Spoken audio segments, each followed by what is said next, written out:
What is going on today, guys? Tomcat here, and today we are back at Spin Tires for a mod that I've really been wanting to see for a very long time. In the last episode, we did a Jeep JK, and in this episode, we are doing a Jeep CJ.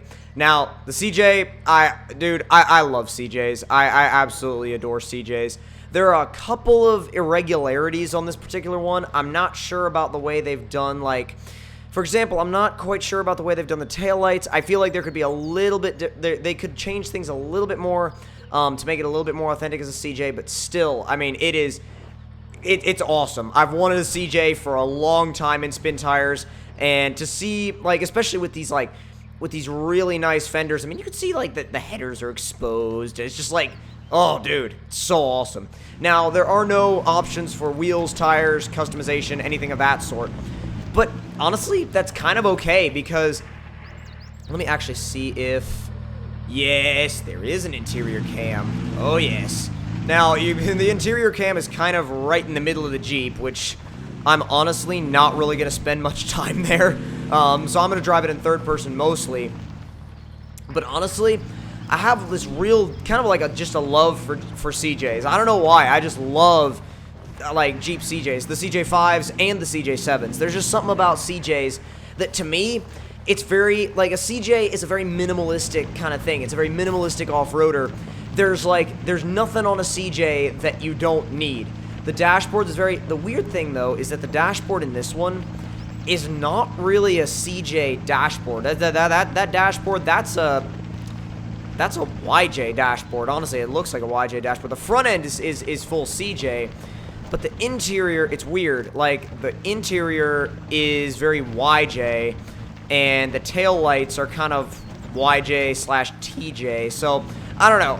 But it's close enough. It's a little bit of a Frankenstein Jeep, but it's close enough. The mod is literally called, 1980 Jeep CJ. So, they've at least tried to come close to a CJ. And I really like the way they did the cage too. The way they did the cage really kind of works, because I like the way they did it with the doors too. And it's not quite tube doors, but tube doors are kind of one of those things that I think just look really cool on Jeeps. If I like that would be something I would put on a Jeep, would be tube doors for sure. I mean, they're just kind of one of those it's a Jeep thing kind of things to me. Like, I mean, why do you play Spin Tires when your Jeep is broke down? Because it's a Jeep thing. Not really, but I mean, I have heard some Jeep owners that play Spin Tires say that, but honestly, it just kind of all depends on what kind of a Jeep owner you are, I guess.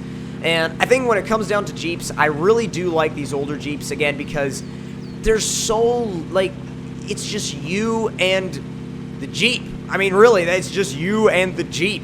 There's nothing else to get in the way. There's no there's, like, really nothing on the interior. There's nothing to mess with. It's just you and the Jeep and the trail.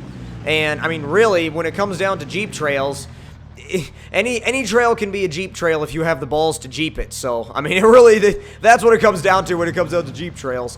But it looks like we've made it to our cabin for the night. So, dude, do you have any idea how legit that would be? I mean, look at this right now. We've got a CJ, we've got a cabin, and we've got a little, like, freaking outhouse at the back. Dude, you could drive all the way out here in your CJ, stay in a cabin for like a weekend, go wheeling, and then like go wheeling during the day, come back, sleep in the cabin. That would be so freaking cool. I would love to do something like that. When you combine off-roading with like camping or staying in like a small cabin, it just kind of takes on a new personality at that point, because you're like, ooh, this is really cool. I mean, like, you're spending time out in the wilderness with like, say, for example, it's you, a couple of friends, and your Jeep or your off-roader. I mean, like, I'm not trying to, like, for example, I'm not trying to, I guess, make enemies out of Toyota drivers, but, I mean, you could do the same thing in your Toyota, really. I mean, I am actually a big Toyota fan when it comes to off-roaders, so I like Jeeps and Toyotas kind of alike, really. There's a lot of people that really like, you know, oh, I like Jeeps, oh, I like Toyotas, Toyotas are better. But, I mean, really, it all comes down to, like, what you feel you enjoy out of an off-roader. And if we can get... that's not worked. It's actually going to try and see if... Oh, yep, there's the... kind of not. I was gonna say, there's the flex, but there's the flex. Well, it was anyway. You can go and take a picture of that and put it on It's a Jeep Nation. But, thing is, there's nobody else in like this world of spin tires right now to Jeep wave at, so we need a Jeep wave button. There's people that get so bent out of shape when they're in a Jeep and like they Jeep wave and the other Jeep doesn't wave back. People get so bent out of shape about that, it's ridiculous. See if we can get through there. There we go. What I like about the old CJs too is they're kind of more like, I mean really they're more like just a, kind of like something you'd use more like a four-wheeler than something you'd use as like a primary vehicle. Because I mean, you look at more modern Jeeps like TJs, JKs, even YJs in some sense, and they're kind of more like, they can be used off-road and they can be built to be really good off-road rigs, but at the same time, you see them being used a lot for daily drivers, and there's nothing wrong with that. But the CJs on the other hand are more like, you have a CJ when it's your secondary vehicle.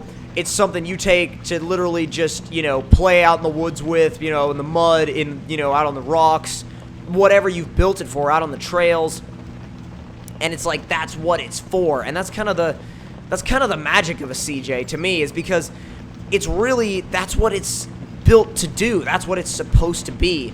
And when you get a vehicle and you use it for what it's supposed to be used for, there's nothing kind of more special than that, kind of knowing that that's what you're doing. Like, you're out there knowing that you're using that vehicle exactly for what it was meant to be used for. I mean, if you buy a Miata and, you know, you slap some coilovers, wheels, tires, you go out and use it on the autocross, it's like, yes, I'm using my Miata for what it was built to be used for. Or you use it on the toge, or you use it on the track.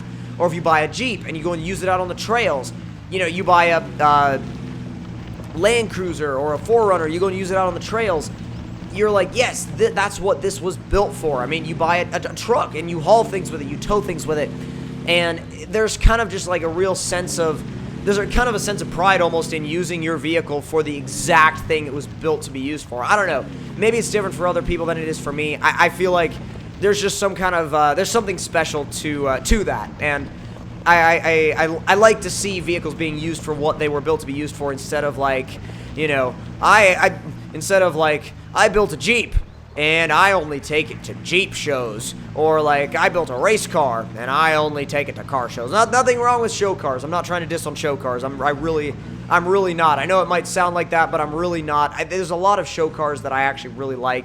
I have a lot of respect for show builds. There's a lot of time and a lot of effort that goes into show builds. But at the same time, well, actually, at the same time, my wheel has glitched into a pile of lumber. But, oh yeah, that wheel is having I was having a bit of a bad day. But now it's alright. But yeah, I feel like I kind of see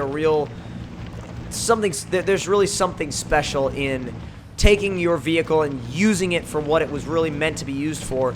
And in some cases, there are some vehicles that were taken and used for things that they were never meant to be used for, but at the same time, it turned out to be really, really awesome. Like, for example, the Duramax truck that ran, the twin-turbo Duramax truck that ran 172 miles an hour at the Texas Mile.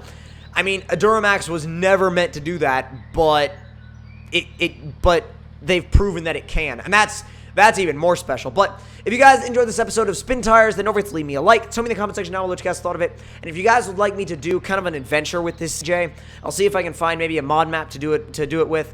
If you guys want to see that, let me know in the comment section below. And I will see you guys in the next one. Talk to you guys later and hope you guys enjoyed.